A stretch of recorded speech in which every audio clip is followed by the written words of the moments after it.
Nuevamente les doy la bienvenida a todos a este curso, La Ley y el Evangelio de las Enseñanzas de Jesús, nuestra lección número 5. Qué bendición tan grande es podernos reunir nuevamente en esta nueva semana juntos y poder compartir los conocimientos del cuarto y quinto mandamiento. Estamos hablando sobre la ley y el Evangelio, los propósitos que tiene Jesús para nosotros en nuestras vidas. Los saludo y les doy la bienvenida y empezamos siempre con una oración. Y oramos. Querido Padre Celestial, nos has dado regalos preciosos que no merecemos. Hoy consideramos tu regalo de las personas que has puesto como autoridades sobre nosotros y el regalo de la vida. Convéncenos, Señor, de nuestro pecado y danos el alivio del mensaje de tu Hijo como nuestro Salvador. Ayúdanos a darnos cuenta cuando fallamos y ayúdanos también a darnos cuenta de que nuestra salvación depende todo sobre la fe en Jesucristo como nuestro Salvador. Guíanos a una apreciación más profunda sobre estos regalos tuyos y ayúdanos a navegar este mundo pecaminoso para que te honremos siempre con todas nuestras palabras, nuestros pensamientos y nuestras acciones. Todo esto más lo oramos en el nombre de tu Hijo Jesucristo. Amén. Amén, amén, amén. Los objetivos de la lección el día de hoy, ¿qué es lo que vamos a ver? ¿De qué es lo que vamos a hablar? Vamos a repasar y analizar el cuarto y quinto mandamiento. Vamos a hacer los dos, es decir, el cuarto y quinto mandamiento. Luego vamos a analizar el respeto bíblico hacia nuestros padres y hacia las autoridades públicas. Y vamos a repasar. Ah, sí, lo tengo aquí atrás. Pensé que no lo tenía ahí puesto. Y vamos a repasar y analizar el cumplimiento y el entendimiento del quinto mandamiento. Vamos a hablar sobre el cuarto y quinto mandamiento y cómo lo podemos aplicar en nuestras vidas, qué es lo que Dios quiere que hagamos en nuestras vidas. Comencemos primero con un breve repaso sobre las preguntas de la tarea que les había preparado, que les había pedido que prepararan para el día de hoy, preguntas que son basadas del video que fue compartido con ustedes. La primera pregunta que tenemos delante de nosotros es: ¿cuál es el cuarto y quinto mandamiento y qué protege Dios con estos mandamientos? Raúl, adelante.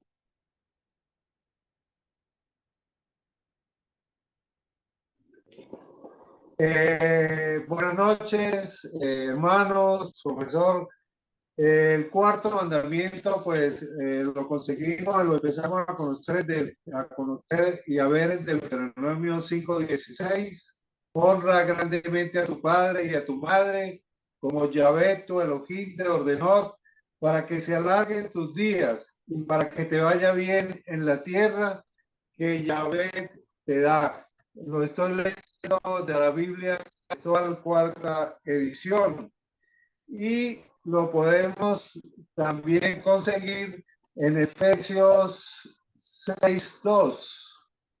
Efesios, me estoy ubicando, Efesios 6:2.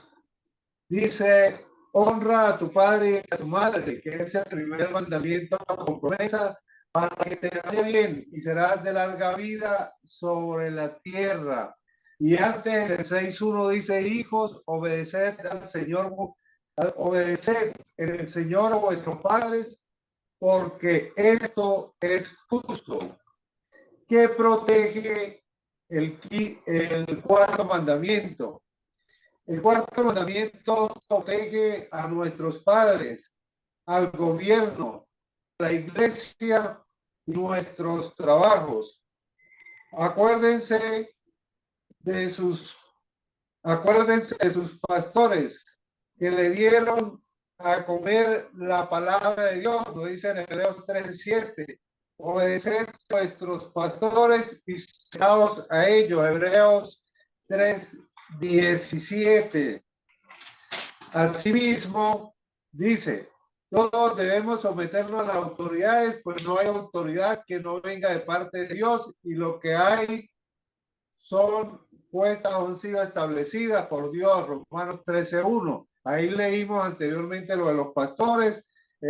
Ahora sobre las autoridades, estos son los capítulos y los versículos que protegen lo que es a los padres y a las autoridades. También en cuanto al trabajo, veo yo de esa manera, y todo lo que hagan, todo lo que trabajen, háganlo de corazón como para el Señor y no como para la gente. Esto lo conseguimos en Colosenses 3:17 y hay otro Colosenses que me parece fundamental. Dame un momentico mientras lo busco. Colosenses 3, 3:22, 3:22, que dice, esclavos, en este caso nosotros seríamos trabajadores, obedeced en todo vuestros señores según la carne, no sirviendo al ojo como los que agradan al hombre, sino con sinceridad de corazón, temiendo al Señor. Y aquí es donde nos refleja que tenemos que obedecer y proteger a nuestros padres, pastores, maestros, gobierno y jefes.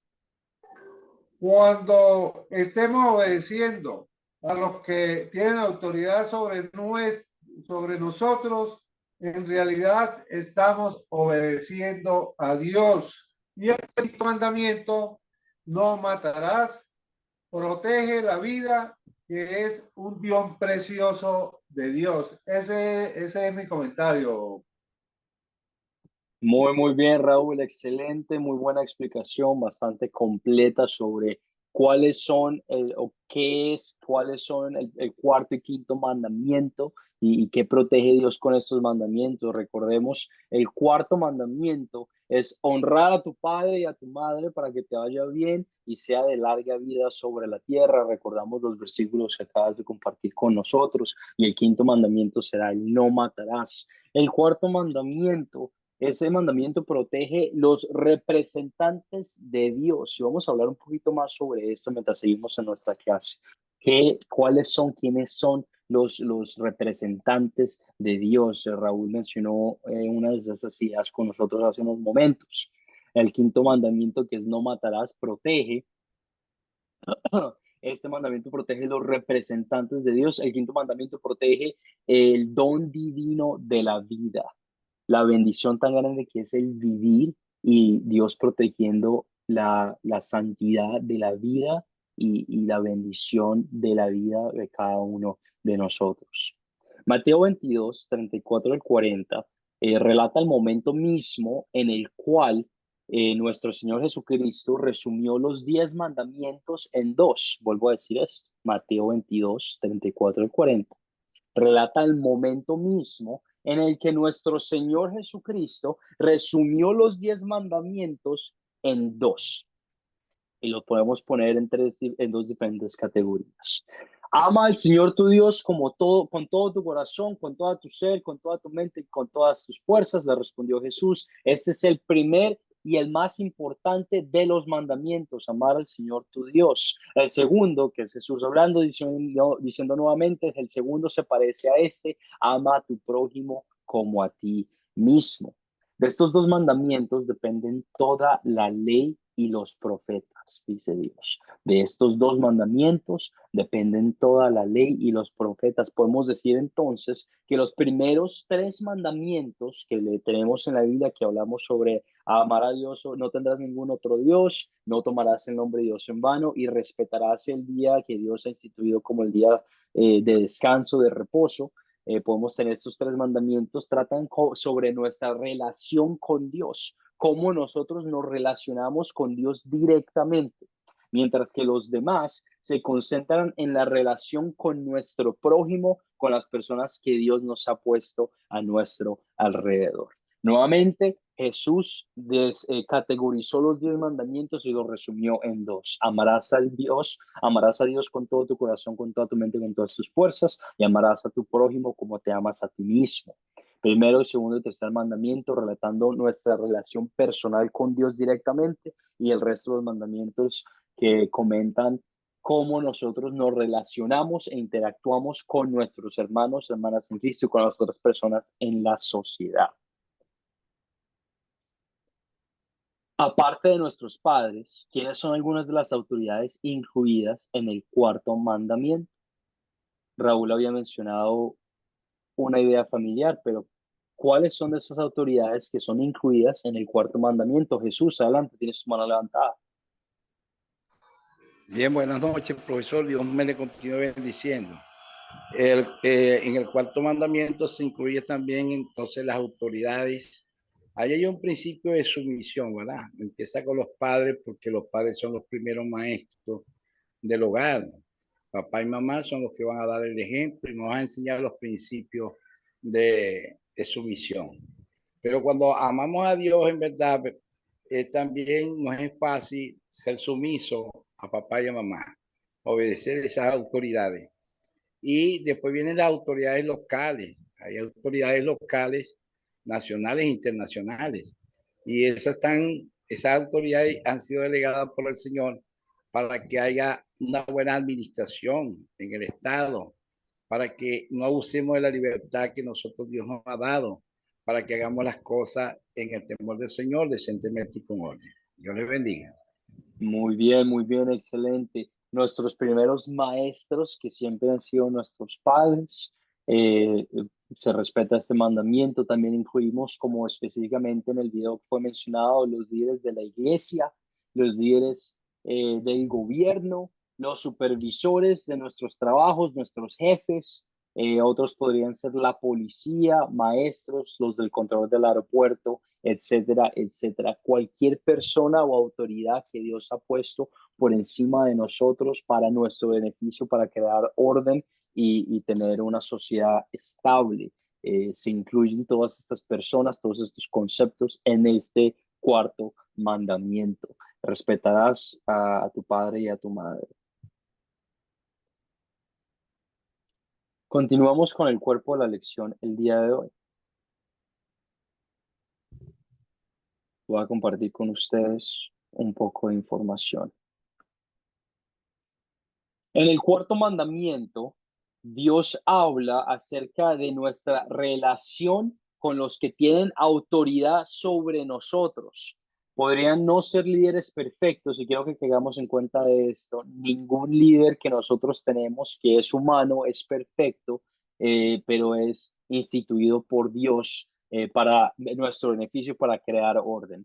Pueden que no sean líderes perfectos, pero son líderes que Dios nos ha dado. Dios quiere que les honremos, les sirvamos, amemos y obedezcamos, pues, con tal de que estén actuando de una forma digna. Vamos a ver un poquito más de esto mientras seguimos adelante. Pero nuevamente, son líderes que son instituidos, puestos por Dios, no son puestos por cualquier otra persona, pero Dios los ha llevado a este camino para que sean nuestros líderes. Podría no parecer grandes, buenas obras, pero basado en los méritos de Cristo, obedecer los que tienen autoridad sobre nosotros complace grandemente a Dios. Cuando nosotros obedecemos y somos humildes ante los líderes que Dios nos ha puesto, esto agrada grandemente a Dios. Eso significa que una niña pequeña lavando los platos o lavando los trastes para su madre, está haciendo una muy buena obra, agradeciendo a Dios por este liderazgo que ha puesto sobre encima de ella, que es su mamá. Significa que hacer nuestras tareas del trabajo, sin importar lo trivial, cuando a veces nos sentimos que ciertas cosas de nuestro trabajo son insignificantes, pero porque nuestros jefes nos han dicho que tenemos que hacerlo y nos han dado esta opción de hacerlo, significa que estamos haciendo una gran obra ante los ojos de Dios.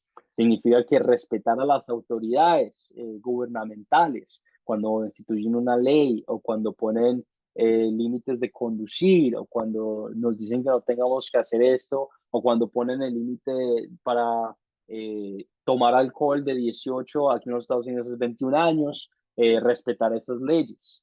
Significa que al respetar estas leyes estamos haciendo una gran obra ante los ojos de Dios. Todo lo hacemos en agradecimiento por lo que Dios ha hecho por nosotros. No porque estemos haciendo esta gran obra significa que somos herederos de algo muy grande, pero lo hacemos por agradecimiento por todo lo que Dios hizo por nosotros, no porque tratamos de ganar favor con Dios o tratamos de ganar un pasito más cerca a la gloria de Dios, etcétera, etcétera. Ya estamos en la gloria de Dios por el sacrificio que hizo Jesús por nosotros.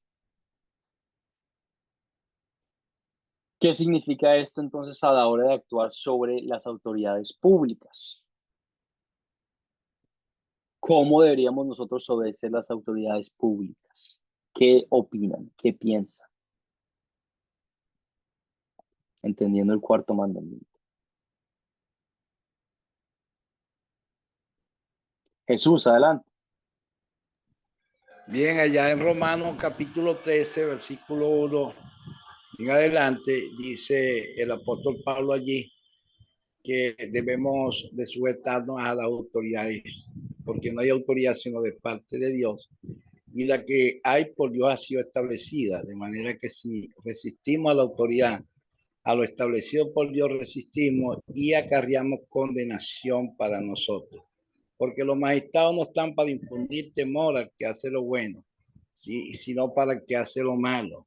Son servidores de Dios y no en vano llevan la espada, porque son servidores de Dios para lo bueno. Si no hubieran autoridades, hermanos, esto sería un anarquismo. Cada quien hace lo que le place y habiendo autoridad, es muchas veces difícil controlar o dirigir un estado, un país. Imagínense que a mí me ha sido difícil controlar a la familia, que son 8 miembros, 8 hijos. Mi esposa y yo somos 10 miembros de la familia y me ha costado. ¿Cómo será dirigir, administrar o gerenciar una autoridad, un país de 130 millones de personas o de 35 millones de personas, 20 millones de personas? Imagínese usted, si no fuera así, todo fuera un desastre. Gracias a Dios por las autoridades, hermano. Amén, amén, amén, correcto. Siempre queremos actuar con una forma de amor y con respeto, ¿verdad? Queremos negarnos a actuar en contra de la voluntad de Dios. Queremos usar los medios legales establecidos para influenciar a nuestros oficiales gubernamentales, para respetarnos mutuamente. La discusión la podemos llevar a la Biblia en este versículo que se encuentra en Romanos, capítulo 13. Y lo vamos a leer para caer en cuenta qué es lo que dice la palabra de Dios sobre las leyes y sobre el gobierno por encima de nosotros.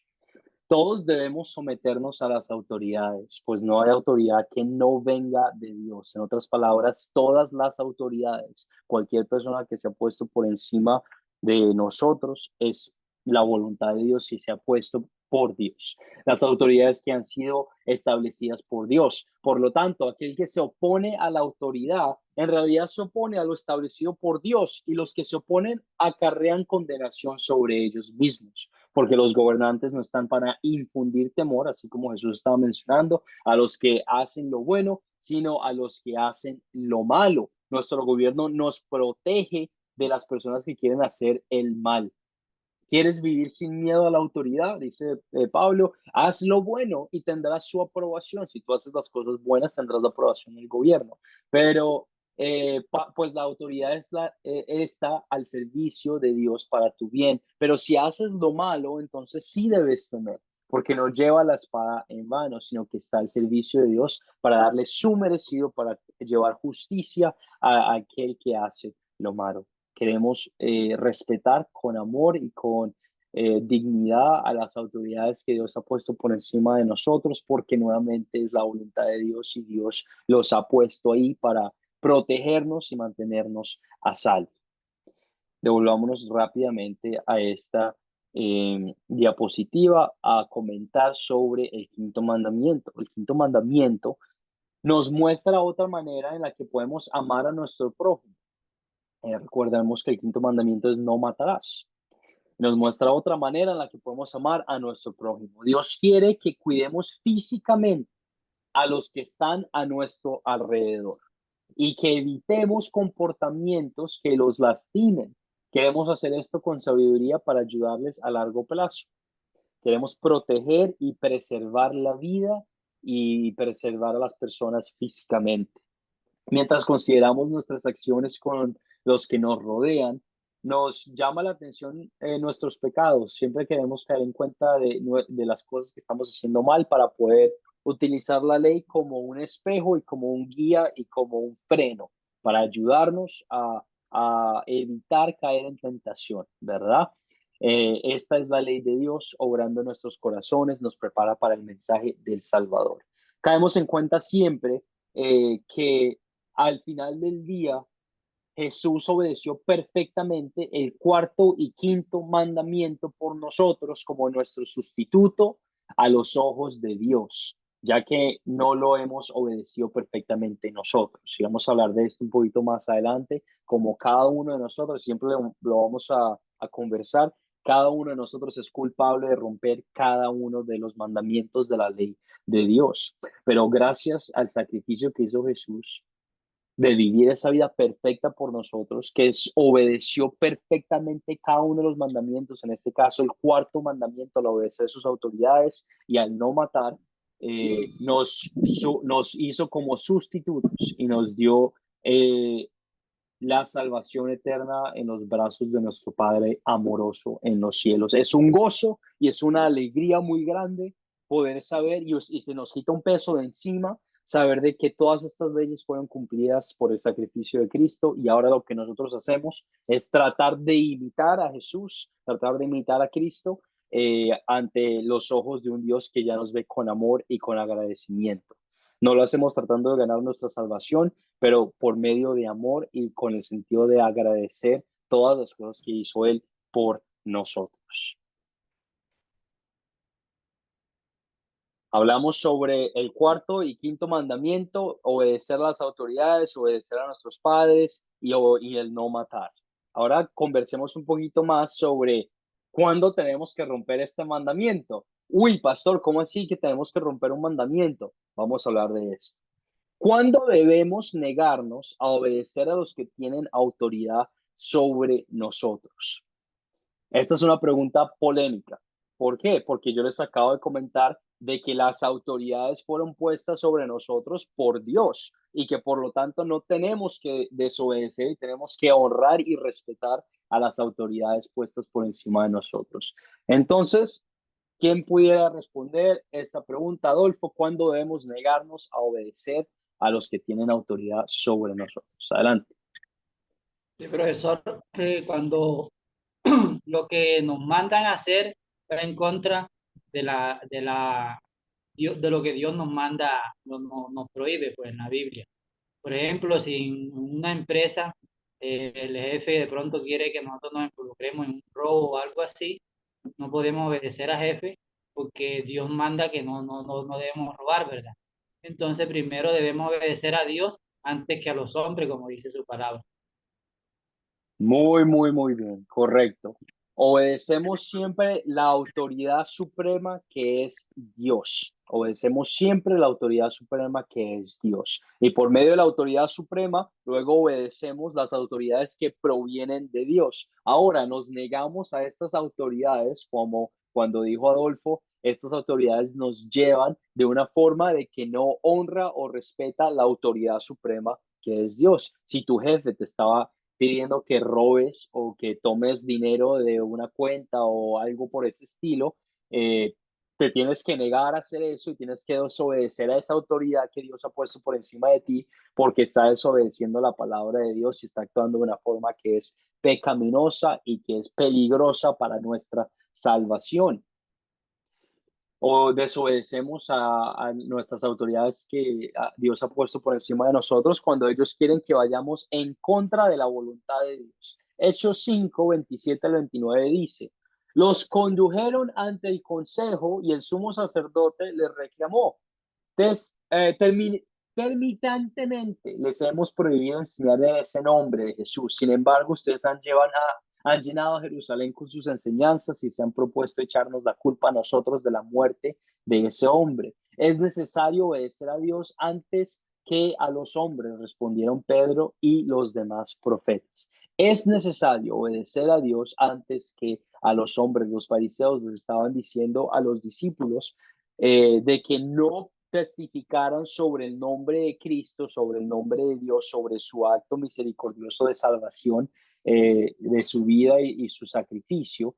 Y el apóstol Pablo y los discípulos reconocieron de que no hay que obedecer a los hombres cuando estas personas van en contra de la voluntad de Dios. Caemos en cuenta de que cada autoridad humana puesta por encima de nosotros es una autoridad pecaminosa. Cada uno de nosotros, cada persona en el mundo es un pecador y es tentado constantemente a actuar de una forma que no sea parte de la voluntad de Dios. Y por eso caemos en cuenta siempre sobre nuestra autoridad suprema, sobre respetar al Padre de Padres, que es Dios misericordioso y su palabra.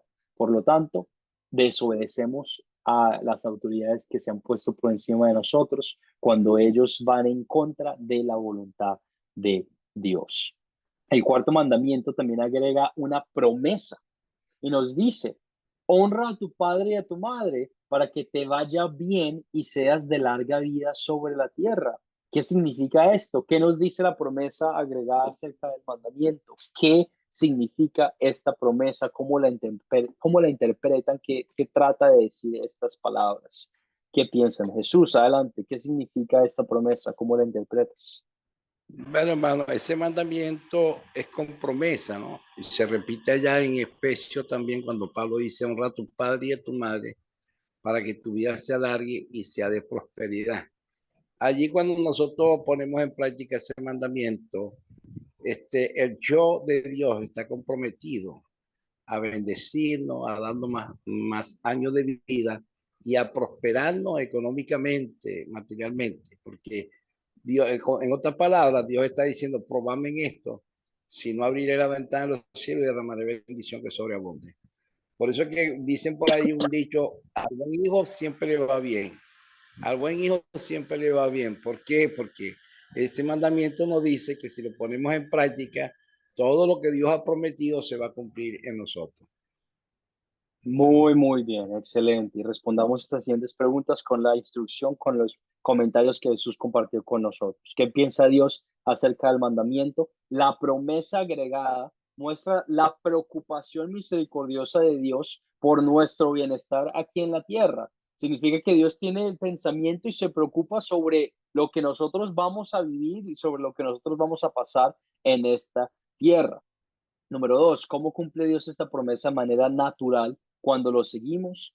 En general, cuando escuchamos a las autoridades, así como Jesús acaba de mencionar, cuando escuchamos a las autoridades y las obedecemos, vienen bendiciones a nuestras vidas y vienen bendiciones terrenales. Por ejemplo, si sigo el consejo sabio de mis padres, al seguir un cónyuge o al buscar una esposa, en este caso nosotros al buscar una mujer a la que ellos aprueben, por lo general termina siendo una buena mujer, pues vamos a tener una buena relación feliz en vez de buscar a una mujer que nada que ver, que sea X o Y motivo. De una misma manera, si hago el modelo de estudiar de mi maestro, si lo obedezco su instrucción y si hago las tareas juicioso y si pongo cuidado en clases, pues voy a aprender y me voy a edificar para mejorar en esa actividad en la que estoy aprendiendo de mi maestro. De la misma manera, si obedezco las leyes de tránsito, es bastante probable de que no me voy a meter en un problema, en un accidente, o me van a poner una multa, o me van a tratar como si fuera una persona que maneja muy inconscientemente, etcétera, etcétera. Cuando obedecemos a las autoridades por encima de nosotros, podemos ver bendiciones y la protección de Dios puesta sobre nuestras vidas por medio de esas personas. Nuevamente por los comentarios que acabamos de hacer juntos. No significa que siempre nos va a ir bien porque obedecemos a nuestras autoridades. Es una distinción importante que hay que hacer, pero a la hora de obedecer las autoridades estamos haciendo la voluntad de Dios y sabemos de que hay un beneficio y que Dios quiere protegernos en nuestras vidas terrenales. Nuevamente tengamos en cuenta el pensamiento de que cuando estas autoridades nos llevan en contra de la voluntad de Dios, ahí queremos separarnos y decir, mira, hay nada que ver, yo sigo la autoridad suprema que es Dios y mi camino está puesto en su luz y en su gloria y en su autoridad. Sigamos respondiendo a esta última pregunta para entender bien este pensamiento. En algún momento puedo exigir que Dios me dé una vida larga y próspera en la tierra porque yo obedezco a los que tienen autoridad sobre mí. ¿Cómo responderías tú a esta pregunta? ¿Puedes tú exigir Que Dios te dé una vida larga en esta tierra y sin preocupación, porque tú sigues y obedeces a tus padres mediante la promesa que te acaba de dar. Raúl, adelante. Bueno, allí parto de que a Dios no se le decreta ni se le exige nada. Simplemente tenemos que acatar la voluntad de Dios y ser obedientes para que podamos alcanzar la promesa de vida eterna. Eso, nada más que eso, sin esperar nada a cambio de la tierra, porque el reino de Dios no vino Dios a establecerlo en la tierra, sino el reino de Dios, y siempre nos habló que es el reino de los cielos. Eso para mí es lo fundamental, porque si eso hubiese sido así, que Dios nos protegería y Dios nos diera riquezas, los apóstoles, los discípulos del Señor, todos murieron en situaciones difíciles, no tenía muchas veces Pablo ni para comer ni para subsistir, y tenía que trabajar para no serle cargo a otros. Así que, vuelvo y repito, a Dios no se le exige ni se le decreta, a Dios se le obedece. Muy bien, Raúl, excelente. Jesús, tienes tu mano levantada, adelante. Pero hay que recordar que la palabra de Dios nos dice que hay bendición a través de la obediencia. El que obedece a Dios es bendecido, lo alcanza la bendición. Y allí en ese mandamiento, el yo de Dios está comprometido. Nadie le está exigiendo, sino que Él ha comprometido su palabra. Cuando Él dice, honra a tu padre y a tu madre para que te vaya bien y seas de larga vida. ¿Quién está prometiendo esa bendición? Dios. ¿Quién está comprometido con su palabra? Dios. Y Dios no es hijo de hombre para mentir ni para retractarse. Entonces yo creo que cuando un hijo es obediente, cuando un creyente es obediente, cuando un creyente respeta las autoridades, ama a sus padres y respeta a sus prójimos, yo creo que esa bendición, esa promesa de Dios lo alcanza. Muy buenos comentarios, ambos Raúl y Jesús. ¿En algún momento puedo exigir que Dios me dé una vida larga y próspera en la tierra porque yo obedezco a los que tienen autoridad sobre mí? La respuesta es no. Como dice Isaías 64:6, aún nuestras buenas obras son como trapos de inmundicia, trapos sucios. Nunca podemos jactarnos, nunca podemos tener orgullo de nuestra obediencia, porque nunca estamos a la altura de las exigencias de Dios, que es la perfección. Si vivimos una larga vida, como nos mencionaban ambos Raúl y Jesús, si vivimos una larga vida, es solamente porque nuestro Dios de misericordia nos ha bendecido en su buena voluntad. No porque nosotros sigamos en esta obediencia significa que tenemos que exigirle a Dios que nos bendiga, pero porque Él nos bendice por su misericordia, nos mueve a seguir en este camino de obediencia, de abundancia, de agradecimiento y de amor. No le podemos exigir a Dios nada, pero Dios nos lo da todo. Nos ha dado cantidad de regalos y bendiciones a cada uno de nosotros. Camisas, casas, comida, la oportunidad de conectarnos en el Internet, regalos que son inmerecidos y que nos lo ha dado por su misericordia a cada uno de nosotros. Ustedes han vivido, la mayoría de ustedes, si no todos, son mayores que yo, tienen muchos más años de vida y de experiencia que yo he tenido, y eso es una bendición que Dios les ha dado a cada uno de ustedes. No por exigencia, no porque han hecho algo bueno, sino simplemente por el acto misericordioso de Dios con ustedes. ¿Qué imagen y aplicación práctica nos muestra David sobre el quinto mandamiento en 1 Samuel 24, 1-13, mencionado en el video? En el video les habían comentado sobre la historia de David y el rey Saúl. David, que era el rey Saúl, que fue el primer rey de Israel, y David, que era el segundo para llevar a cabo el ministerio de Dios, porque Saúl se estaba apartando del camino del Señor. ¿Qué imagen y aplicación práctica sobre el quinto mandamiento nos muestra esta historia del rey David y el rey Saúl en 1 Samuel 24. ¿Recuerdan haber hablado de esto? Raúl, adelante. Bueno, allí el video y lo que nos dice es que siempre hubo respeto de parte de David hacia Saúl porque Saúl era el ungido de Dios. Y siendo el ungido de Dios, aunque él lo tuvo en una oportunidad y aunque Saúl perseguía a David, lo tuvo en una oportunidad, en una cueva para poder matarlo, aún así él respetó la vida del rey Saúl y siempre lo consideró, pues estaba puesto allí por Dios a pesar de que lo perseguía él para asesinarlo. Muy bien, correcto. La preservación de la vida, ¿verdad? El no matarás. David tenía todo a su favor. Al fin y al cabo, Saúl estaba buscando precisamente para matarlo. Sin embargo, David valoró el quinto mandamiento, valoró en gran manera el don precioso de la vida y además recordó que Dios le había ungido a Saúl como rey. Recordó que Dios había puesto al rey Saúl por encima la autoridad de él y que por lo tanto él no tenía la autoridad de asesinarlo y de quitarlo de este mundo, que solo eso era algo que Dios podía hacer, por lo cual David y sus hombres le debían respeto y lealtad al rey Saúl.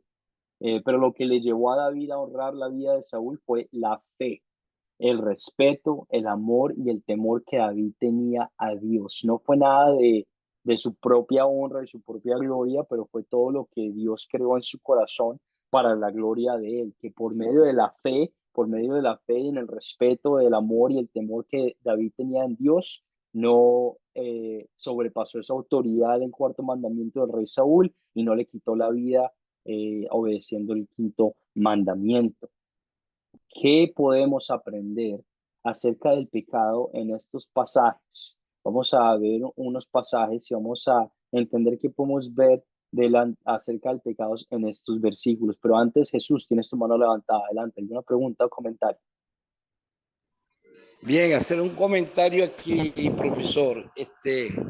Ya que David, la Biblia dice que era conforme al corazón de Dios, ¿no? La verdad que es difícil entender eso, ¿no? Que era conforme al corazón de Dios. Pero conseguimos en David muchas cualidades que le agradaban a Dios.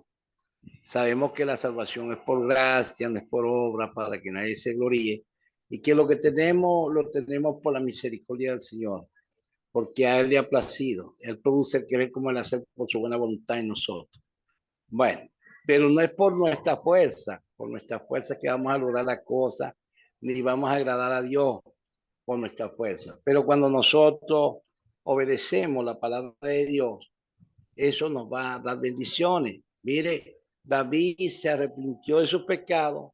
David respetaba al ungido de Dios porque los reyes eran ungidos por el Señor y Saúl había sido ungido por el Señor como rey.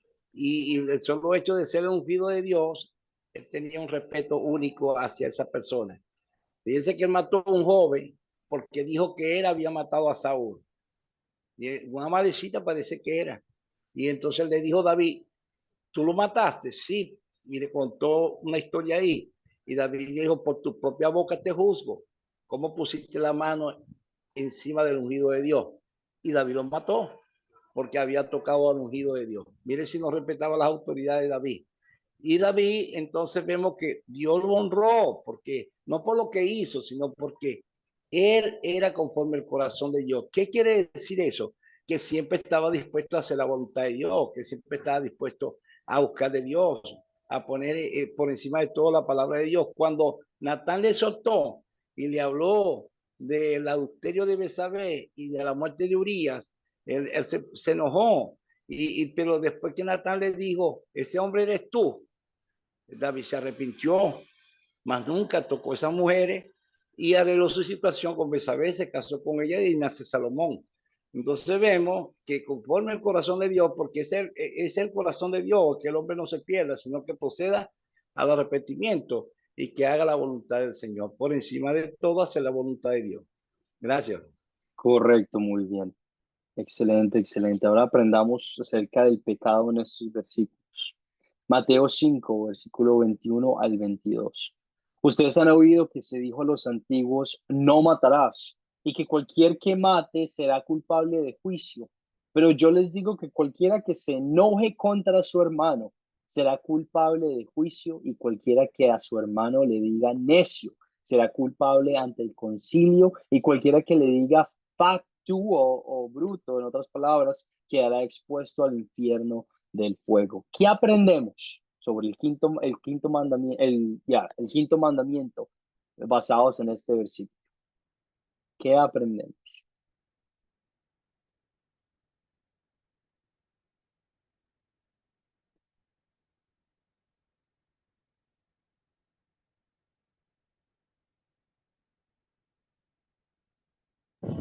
Bueno, ¿Qué es que ya veo que nadie responde y yo voy a responder si me lo permite.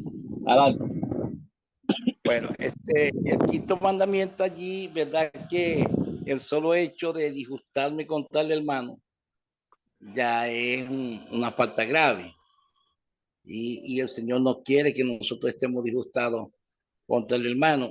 Pablo dice por allá en las epístolas, dice Pablo, airate, pero no pequéis, no se ponga el sol sobre vuestro enojo, ni deis lugar al diablo. Cuando nos enojamos y permitimos que ese enojo dure hasta el otro día, le estamos abriendo puertas a Satanás.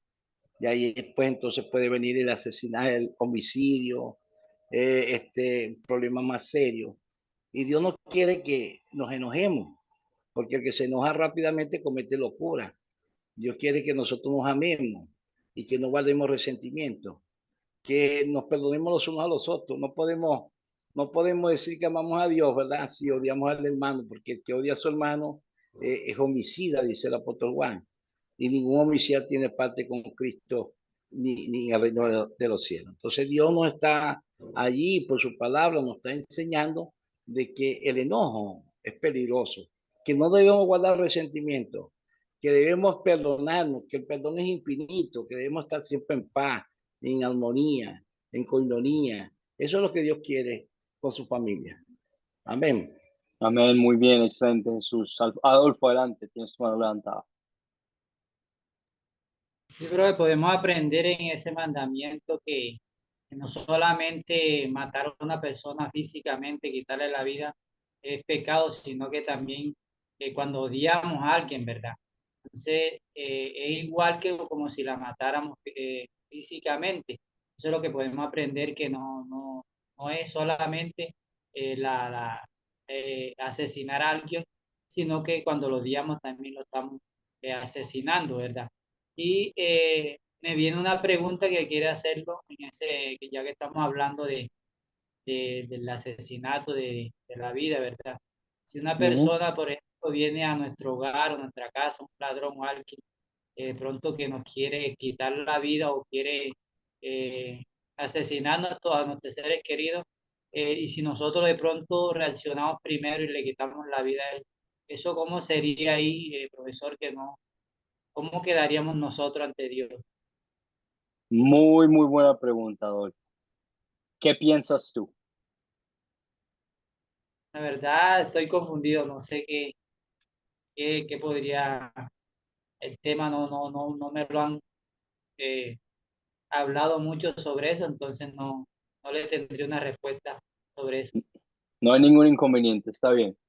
Nuevamente, la pregunta que Adolfo acaba de presentar delante de nosotros. Sabemos que tenemos que respetar las autoridades sobre encima de nosotros y sabemos que no tenemos que matar y que el matar, habiendo hablado con este versículo, habiendo entendido la enseñanza de los discípulos, es el odiar o simplemente el enojarte con otra persona y el disgustarte con otra persona. Al momento de tú haber hecho eso hacia otra persona, tu hermano, tu familiar, una persona X de la calle, has cometido un homicidio en tu corazón y has roto el quinto mandamiento. Ahora la pregunta que Adolfo nos acaba de hacer es, ¿y la defensa personal a qué punto lleva o a qué punto puede llegar? Porque si llega un ladrón a mi casa y con una arma y empieza a amenazar a mi familia y yo tengo la oportunidad de defenderme, pues ¿qué puedo hacer? ¿Lo puedo asesinar o lo puedo noquear o etcétera, etcétera? Recordemos que el quinto mandamiento protege ¿qué, Adolfo? El quinto mandamiento protege el regalo de la vida, ¿verdad? Protegemos el regalo de la vida que Dios ha querido que en esta vida nos protejamos los unos a los otros, ¿verdad? Si tenemos a una persona que está tratando de cometer homicidio o está tratando de asesinar a más de uno o cuando solamente a otra persona, la palabra de Dios no exige que te tengas que defender, pero sí nos motiva a proteger el regalo de la vida. Tu regalo de la vida que Dios te ha dado a ti, que es la defensa personal, al igual que el regalo de la vida de las personas con las que tú estás conviviendo, para que ningún mal les lleve a perder su vida de esta manera. En otras palabras, si llega una persona con un arma a tu casa y tú tienes la oportunidad de defenderte, defiéndelas. El principio, recordemos que el principio es al asesinar a alguien o al matar a alguien, quitar el regalo de la vida con esta intención de odio, de desagrado, de celos, y tú lo puedes sentir, tú puedes sentir ese sentimiento de que hay algo como que está mal, ¿verdad? Porque tú estás teniendo estos sentimientos con alguien por odio, por malicia, porque no quieres que les vaya bien, porque no quieres que les vaya bien en su vida y que su familia sea excelente. Y hay muchos motivos por los que eso pueden pasar. Pero el momento de proteger una vida por una buena razón, que es para preservar la vida y proteger a las personas que Dios ha puesto en tu vida, Dios te invita a proteger la vida y a amar la vida y a respetar ese regalo tan grande que nos ha dado a cada uno de nosotros. Recordamos que en el Antiguo Testamento, cuando íbamos a hablar de este ejemplo en los siguientes mandamientos a la hora de hablar de la sexualidad inmoral, para la inmoralidad sexual. Recordamos, había Simón que asesinó a una de las personas de su tribu porque estaba cometiendo inmoralidad sexual ante los ojos de Dios y los asesinó y Dios lo comendó y le dijo que por medio de la fe y por medio de la justicia que yo he plantado en el corazón de esta persona, actuó de una forma amorosa y respetuosa ante el Señor, porque estas personas estaban y respetando y estaban actuando de una forma que era en contra de la voluntad de Dios. Entonces encontramos ejemplos de ese calibre donde debemos proteger la voluntad de Dios y donde debemos amar la vida y proteger la vida de una defensa personal. La defensa personal no tiene nada de malo y es comendado por la palabra de Dios para proteger nuevamente lo que protege el quinto mandamiento, que es la vida y la vida de las otras personas. Ahora, este ejemplo del Antiguo Testamento no significa que cada uno de nosotros vaya y empiece a matar a un montón de personas que estén actuando de una forma incorrecta ante los ojos de Dios. ¿Por qué? Porque ese ejemplo era un ejemplo en el cual Dios está hablando directamente con las personas sobre el camino en el que Israel tenía que tomar. Y en nuestro contexto, en nuestras vidas generales, Dios no nos habla directamente, no escuchamos la palabra de Dios directamente por su boca, no vemos su cara como Moisés vio su cara, pero tenemos la palabra de Dios escrita y revelada en la palabra de Dios. Y lo que nos dice la palabra de Dios es que la justicia permanece solamente hacia Dios. La venganza permanece solo de Dios, es solo de Dios, pertenece solo a Dios. Y hay muchos salmos los cuales proclaman esta verdad, de que aunque David tenía la oportunidad de matar al rey Saúl, él sabía de que la venganza y la justicia permanecían solamente ante el poder, la autoridad de Dios. Y a Dios, como es un Dios de amor y de justicia, tenemos la completa seguridad de que va a actuar de una forma en la que nos va a proteger y va a causar a los enemigos de Él y de nosotros como cristianos a padecer y a sufrir por los pecados que han cometido. La justicia y la venganza permanecen y son solo de pertenencia de Dios. Al igual que la defensa personal, que es la protección del quinto mandamiento, que es una bendición para cada uno de nosotros. Adolfo, ¿me hice entender? Ahí te boté bastantes ideas ahí. Sí, profe, quedó muy claro. Muchas gracias por la aclaración. Sí, tenía muchas dudas sobre eso. Y es una muy buena pregunta. Estamos hablando del no matarás y estamos tratando de entender qué significa. Nuevamente recordemos, el no matarás no significa simplemente o solamente asesinar a alguien y quitarle la vida. Pero cuando tú en tu corazón odias o te enojas, hagamos, lo he tenido aquí presente delante de ustedes, pero yo les digo, cualquier persona que se enoje contra su hermano ha cometido y ha roto el quinto mandamiento. Y meditemos en esto. Estoy seguro que cada uno de nosotros en algún momento ha perdido la paciencia, se ha enojado, ha sentido estos celos, este odio por X o Y persona en nuestra comunidad, nuestros hermanos en las iglesias, hermanos en Cristo, y reconozcamos nuestra falta de obediencia y ante el quinto mandamiento que Dios ha implementado sobre nosotros. Y también recordamos que la vida perfecta de Jesús lo cumplió todo y nos ha dado la salvación por medio de esa vida perfecta al no odiar y no enojarse con ninguno de sus hermanos en Cristo. Siguiente versículo que nos enseña esto acerca del pecado, o qué pecados nos enseña, nos ayuda a entender un poquito más estos versículos sobre el cuarto y quinto mandamiento. A quien mira con desprecio a su padre y tiene en poco la enseñanza de la madre, que los cuervos del valle le saquen los ojos, que los aguiluchos se lo coman vivo. Un pájaro muy grande. ¿Qué les enseña este versículo acerca del cuarto mandamiento? A quien mire con desprecio a su padre y tiene en poco la enseñanza de la madre, que los cuervos del valle le saquen los ojos y que los aguiluchos se lo coman vivo. ¿Qué les enseña este versículo de los proverbios, los dichos del rey Salomón?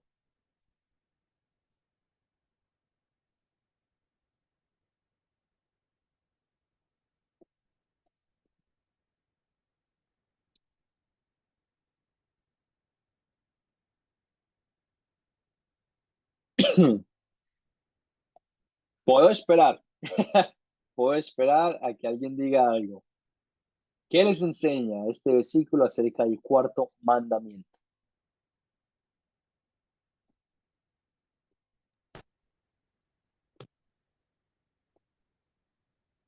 Adolfo, adelante. Bueno, bro, voy a decir lo que puedo entender. Eh, es una afirmación muy, como se oye, como cruel, dura, ¿verdad? Comerle los ojos vivos así a la persona, pero nos muestra, nos enseña la gravedad del asunto, ¿verdad? De desobedecer a nuestros padres, a nuestros seres queridos, a los que nos dieron la vida. Bueno, fue el instrumento que Dios usó para que nosotros eh, nazcamos y tuviéramos vida. Y es algo importante obedecerlo y cumplir todo lo que Dios manda, que honremos a nuestros padres. Y bueno, eso es lo que puedo entender. Excelente, Adolfo. Muy, muy bien. Muchísimas gracias por el comentario. Entender la importancia de obedecer, de escuchar, de apreciar a nuestros padres, a las autoridades que Dios ha puesto por encima de nosotros, al punto de que la palabra de Dios dice, el que no hace esto, que los cuervos del valle les hagan los ojos, de una forma muy viva, ¿verdad? La importancia, resaltando tan importante y tan relevante que es este cuarto mandamiento en nuestras vidas, que los aguiluchos se lo coman vivo. Amar, respetar y honrar a las autoridades puestas por encima de nosotros. ¿Toma Dios en serio el pecado? Sí, Dios toma muy en serio el pecado. ¿Lo toma demasiado en serio? Podría sorprendernos algunas de las palabras de Dios, especialmente para los niños obedeciendo a sus padres, ¿verdad? Como estos versículos que acabamos de escuchar. Pero necesitamos evaluar cuánto nos ha influenciado nuestra cultura. Si tomamos el pecado a la ligera, necesitamos examinar nuestros corazones. Las culturas varían de lugar en lugar, ¿verdad? Todas las culturas son diferentes. Los hispanohablantes, nosotros, ¿verdad? Somos muy familiares. Nuestras familias por lo general son bastante grandes y respetamos nuestras familias y tratamos de cultivar una relación que sea muy unida familiarmente. Las personas de los Estados Unidos son muy individualistas. No significa que sean malas personas, pero el momento en el que se pueden ir a la casa, se van y no vuelven. Y en un sentido dejan abandonados a sus padres y no quieren saber nada más de ellos. Las culturas varían de lugar en lugar y nos influencian bastante a cada uno de nosotros. ¿Qué quiero decir con esto? No porque tu cultura rompa alguno de estos mandamientos significa que está bien. No porque tu cultura o tu lugar donde tú vives, tu sociedad, rompa alguno de los mandamientos, significa que está bien. En otras palabras, si en tu sociedad, en tu comunidad, se conoce que los policías están tomando bastantes sobornos, ¿verdad? Para ayudar a las personas, no significa que tú al tomar un soborno estás haciendo algo bien. Y no significa que tú al darle un soborno a un policía para que te quite una multa, significa que estás haciendo algo bien. De la misma manera, hay muchas culturas indígenas de hace muchos años en el Antiguo Testamento que sacrificaban a sus bebés a dioses, los ponían al fuego y los tiraban ahí para que el humo se los consumiera y fueran al dios, ¿verdad? A un dios X que nada que ver. Y muchas de las personas de la cultura hacían eso porque era algo cultural, no porque tu cultura rompa alguno de estos mandamientos y en este caso abusen de la autoridad y no y maten en sus corazones y maten en la vida real significa que está bien. Y tengamos eso presente mientras vivimos nuestras vidas. Todos somos influenciados por nuestro lugar donde vivimos. Cada cosa nos está afectando y por eso es tan importante que sigamos edificándonos los unos a los otros, sigamos leyendo la Biblia y sigamos entendiendo qué es lo que dice la verdad, que es la Biblia, la verdad absoluta, la palabra de Dios, para poder entender y discernir la escritura y nuestra cultura y nuestras acciones y lo que queremos hacer con nuestras vidas. Les he recordado este versículo ciertamente porque mientras seguimos hablando de la ley y el evangelio es bastante fácil que llegamos a esa tentación de decir, pues mágica, pero yo he rompido todos los pecados que hemos hablado. Sí, nosotros somos culpables de romper toda la ley de Dios. Hemos fallado y fallamos constantemente. No porque tú seas cristiano significa que eres perfecto y estoy seguro que ninguno de ustedes cree eso, porque siempre, cada día somos tentados y cada día de una u otra manera fallamos. Pero tengamos presente este versículo de primera de Pedro 2:22. Cristo no cometió ningún pecado, ni hubo engaño en su boca. Cristo fue tu sustituto perfecto en la cruz. Vivió una vida perfecta, sin pecado, sin malicia, sin odio en su corazón, cumpliendo toda la ley de Dios, para que tú y yo ahora podamos conversar, podamos hablar juntos y podamos tener esta relación personal los unos con los otros, hablando de Dios, el Dios que tiene esta relación personal con nosotros y nos mira y nos dice, eres un hijo redimido de Dios que te ama, que te protege, que te cuida y que te da su palabra para tu beneficio. La ley nos enseña, nos guía, nos frena y nos muestra nuestro pecado y el Evangelio nos rescata y nos da la vida eterna. La ley nos mueve a arrepentirnos y la ley y el Evangelio nos levanta en los brazos amorosos de Dios al darnos cuenta de que Cristo fue el sustituto perfecto en nuestras vidas. Jesús, tienes tu mano levantada, adelante. Hermano, tengo aquí una disyuntiva, ¿no? Pablo dice, por gracia, no por obra para que nadie se gloríe, ¿no? Y Santiago dice que así como el cuerpo sin espíritu está muerto, la fe sin obra también está muerta. Y pone un ejemplo de Elías, de Rahab, la ramera, cómo escondió los espías y todas estas cosas. Entonces, mi disyuntiva es, Santiago dice que hay que mostrar la fe por la obra y Pablo dice que no es por obra para que nadie se gloríe. Y en el caso de Jesús, Jesús estando en la condición de hombre, dijo, Señor, pasa de mí esta copa así que yo la beba, mas no sea como yo, sino como tú quieres, o sea, tu voluntad. Pero él pudo haberse negado allí. Jesús pudo haberse negado allí y no ir a la cruz. Ahora, dependía de que la obediencia o no valía la obediencia a la palabra. La obediencia, si Jesús se niega y por no tomar la copa, Entonces, ¿qué pasaría? O sea, explíqueme ahí porque yo tengo una disyuntiva aquí. No, correcto. La obediencia activa de Jesús fue perfecta.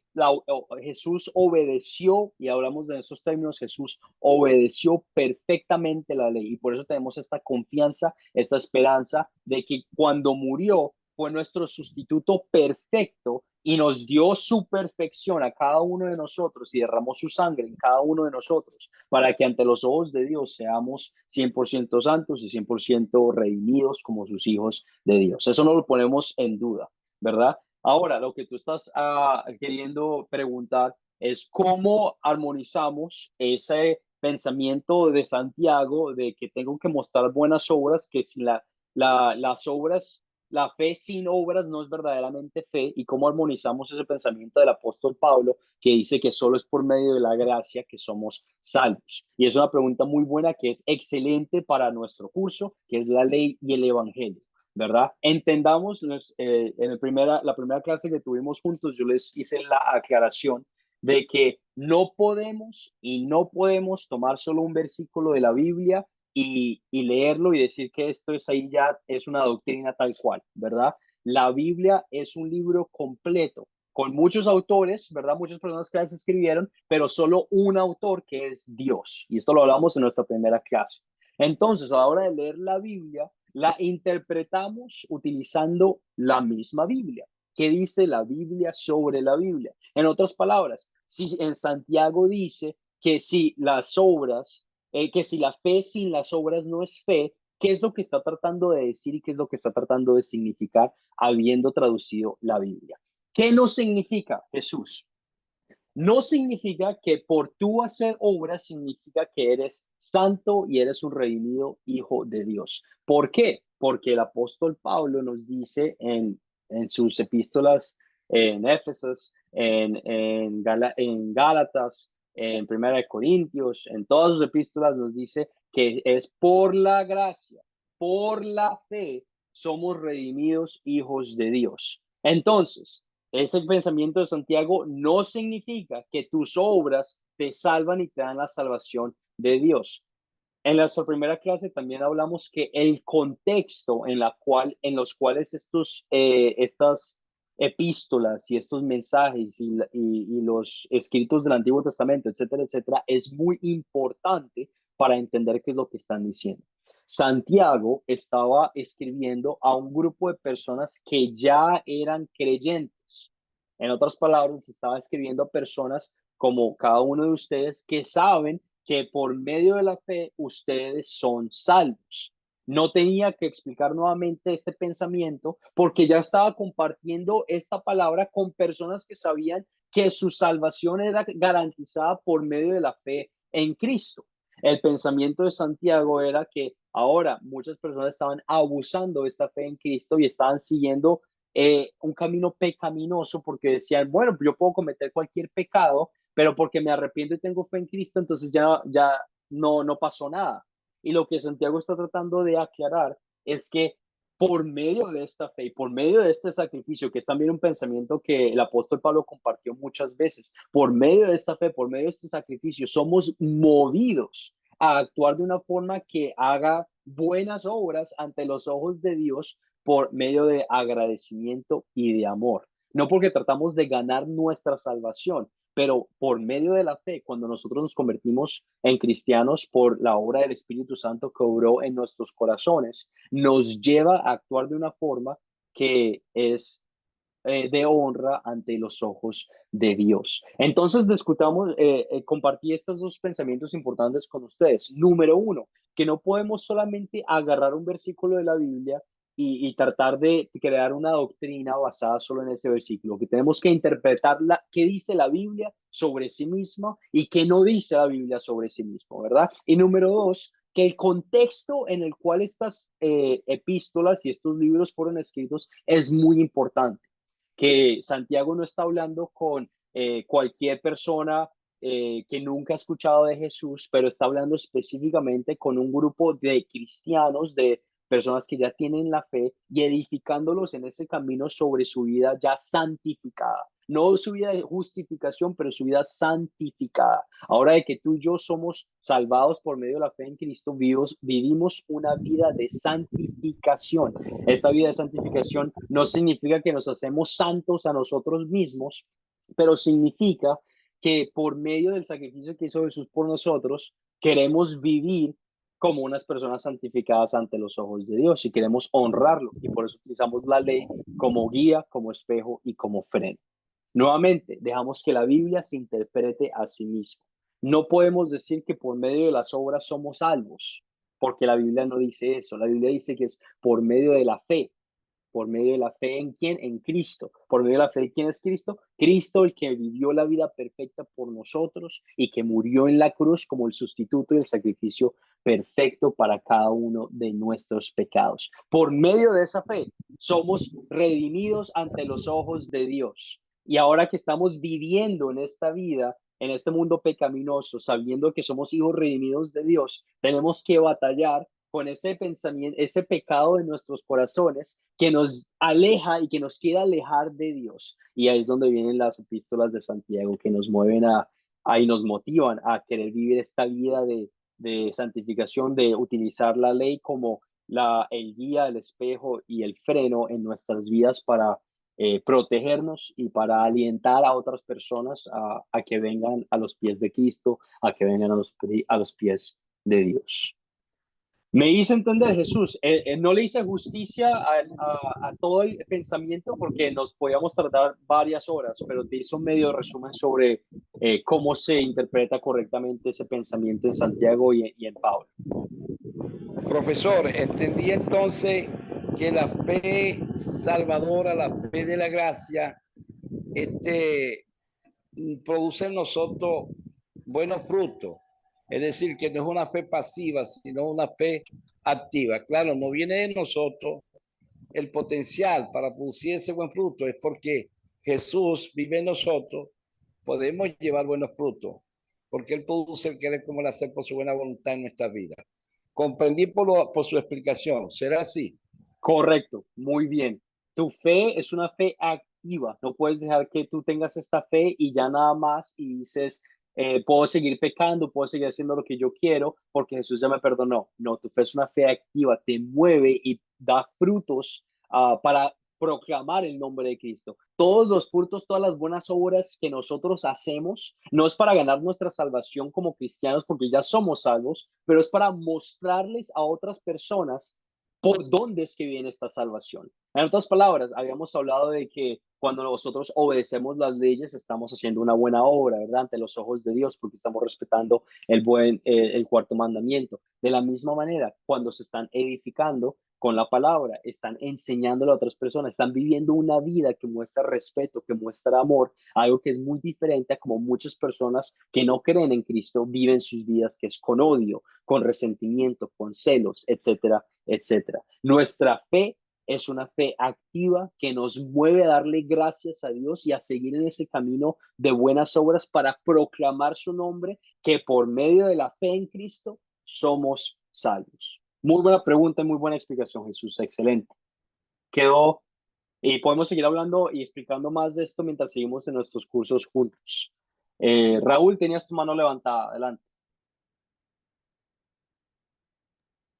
Bueno, como para, no sé, para que me aclare siempre, en una oportunidad escuché una prédica que decía que somos salvos por gracia, pero juzgados por nuestras obras. Salvo por gracia, juzgado por obras.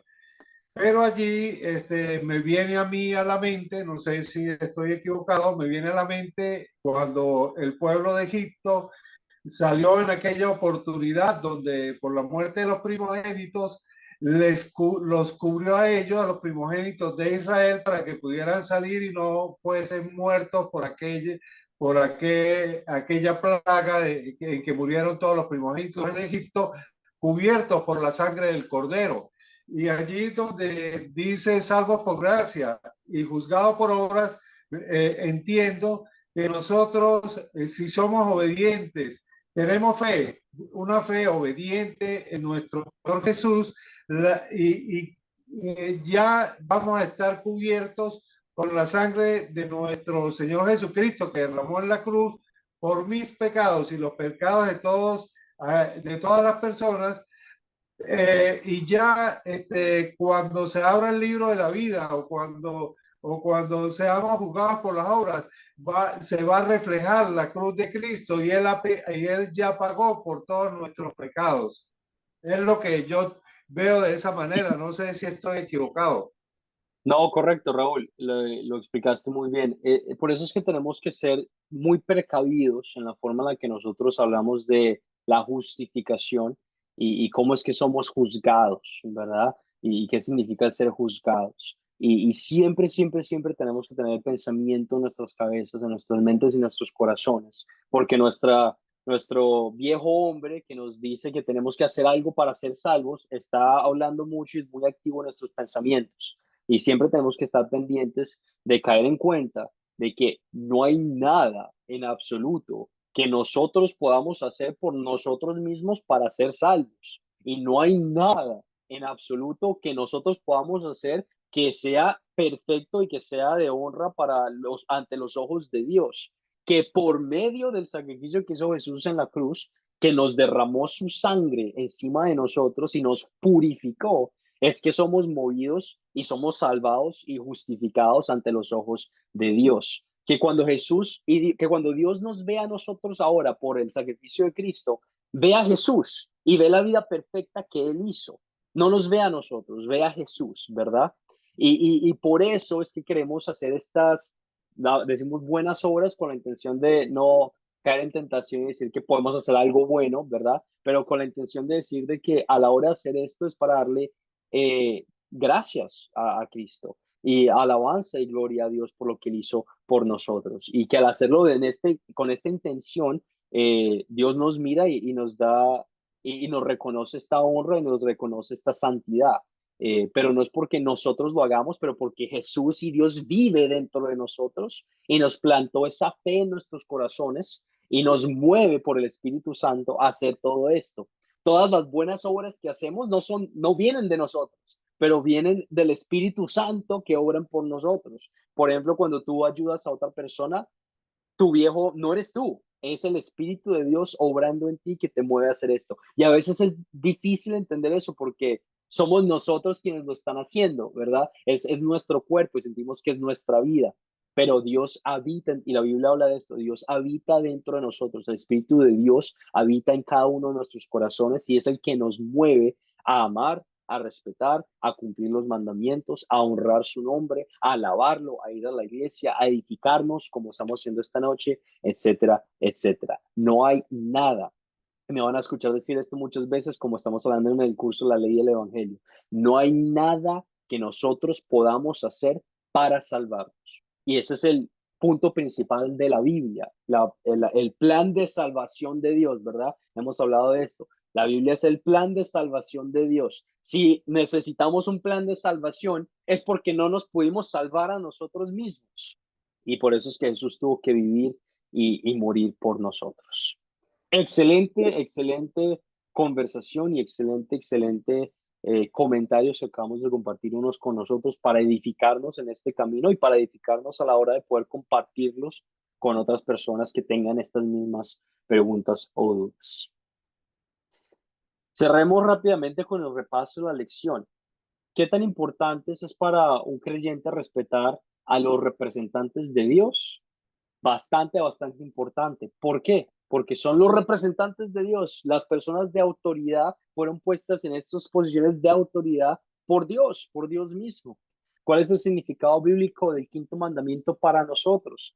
No matarás, pero así como Jesús dijo, no te enojes con otras personas. Es el principio, el principio es el enojo que te lleva a odiar a otras personas, pero simplemente con el enojo, con ese pensamiento, estás rompiendo el quinto mandamiento. Y la idea es que caigas en cuenta de ese pecado y caigas en cuenta de qué tan importante es el amor, mostrar el amor que Dios te mostró a ti hacia otras personas. ¿Y cuál es el consuelo y la esperanza que tiene el pecador arrepentido? De que cada uno de nosotros, todos nosotros 11 personas esta noche, hemos rompido estos mandamientos, hemos odiado, hemos caído en tentación, hemos fallado, pero Jesús vivió la vida perfecta que nosotros no pudimos, amó y respetó a sus autoridades, nunca se enojó con personas que sin motivo y sin razón, pero lo hizo de una forma con amor, con respeto, para mostrarnos y para vivir por nosotros, para darnos vida eterna. Nos dio su sangre, nos dio su salvación y se convirtió en nuestro sustituto. Nosotros no hicimos nada bueno. Él plantó la fe en nosotros y nos rescató. Él nos rescató. Nosotros no tuvimos nada que ver, Él nos rescató a nosotros. Y que por medio de esta fe, ahora queremos vivir una vida de alabanza y de gloria hacia Él, haciendo buenas obras en su nombre para poder compartir este mensaje de la salvación con otras personas. Es el uso de las buenas obras, mostrarle la salvación por medio de la fe a otras personas. Terminemos entonces con una oración. Y oramos todos juntos. Oramos, Padre Dios, te damos las gracias por la bendición tan grande que fue reunirnos esta noche. Te pedimos, nos llenes de amor, nos llenes de compasión y de paciencia mientras respetamos a nuestras autoridades. Danos humildad, Señor, de reconocer a quienes están en posiciones por encima de nosotros y muévenos a amar y respetar a otras personas. No nos lleves al enojo y ayúdanos a arrepentirnos cuando fallamos, Señor. Ayúdanos a actuar de una forma que sea correcta a la hora de desobedecer a las autoridades que no te obedecen a ti. Y ayúdanos a mostrarles a estas autoridades que tú eres el Dios vivo y que tú los has puesto en estas posiciones para protegernos, liderarnos y ayudarnos mientras vivimos nuestras vidas terrenales. Te pido bendigas a cada una de las personas que vino a esta clase, a este estudio bíblico. Dales paciencia, dales la confianza de saber de que ellos son inteligentes, son capaces, son sabios de compartir tu palabra, se están edificando y tienen la fe que tú plantaste en sus corazones para hacer estas buenas obras de compartir tu nombre con otras personas. Todo esto más lo pedimos en nombre de Cristo, nuestro Señor y Salvador. Amén. Amén, amén, amén. La tarea la voy a compartir con ustedes en unos minutos cuando cargue el video por el grupo de WhatsApp. Les recuerdo, la tarea es para su beneficio. Como se dan cuenta, nos ayuda a tener estas conversaciones juntos y nos ayuda y les ayuda a ustedes a entender los contenidos de la clase. Nos vemos el jueves a la misma hora por el mismo canal. Y espero pasen un buen día, una buena semana y nos vemos pronto. Un abrazo, bendiciones a todos, pasen linda noche. Linda, linda noche a Amén. todos. Usted también, todos los hermanos. Amén, amén, amén. Igualmente. Bendiciones, Osmé, bendiciones, Enrique. Un abrazo, bendiciones, pasen linda noche. Jesús, bendiciones, buena noche. Bye, Adolfo. Buenas noches, profesor. Dios le bendiga. Muy, muy buenas noches.